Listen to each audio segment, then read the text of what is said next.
What was the most advanced Japanese car of the 90s? You might be thinking the Toyota Supra was pretty cool, Honda was doing great things with the NSX, and Nissan was dominating with the GTR. But what if we told you Mitsubishi blew them all away with a car that very nearly became a supercar? We will explain the shocking story behind Mitsubishi's nearly supercar, its insane tech, and why it never quite took off. Japan was booming in the 80s, with technology leading the charge. Japanese automakers found themselves in a rare position, having the funds and technology to experiment freely and create some of the greatest cars we've ever made. This meant Mitsubishi was facing tough competition and needed to break away from the pack, with the likes of the Nissan GTR, Toyota Supra, Honda's NSX, and Mazda's FD RX-7.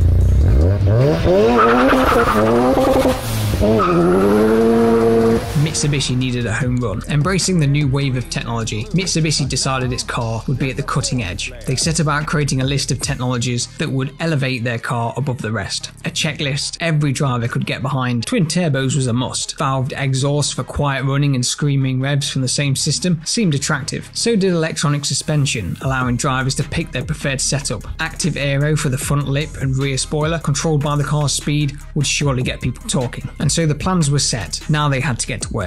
Landing on both a front-wheel drive and all-wheel drive platform, the Mitsubishi needed a heart, but a heart unlike anything they currently had. Taking their base 6G7, the team got to work. First up, they added twin turbos to the 3-litre V6 engine, with each bank of cylinders getting its own turbo and intercooler. This allowed the engine to produce 320 horsepower and 315 foot-pounds of torque. Those are impressive figures by today's standards. In the 1990s, those were another level, making the Mitsubishi more powerful than the Ferrari 348. They were on the path to a true supercar. The active exhaust gave it something no Ferrari had, the ability to quieten the exhaust note when required and then free up when you wanted a sportier drive. The suspension could be altered in the same way, allowing for a softer drive when required. The thing that really set the Mitsubishi apart from the crowd was its use of active aero, featuring both a motorized lip splitter and rear wing that engaged at speeds over 50 miles per hour, increasing stability at highway speeds, whilst providing a nice headache for second-hand owners when it eventually broke down. Earlier versions also featured the best extra of the era, pop-up headlights. Known by many names, the 3000 GT globally, the GTO in Japan, and with the Dodge version called the Stealth stateside, the Mitsubishi had all the makings of a true great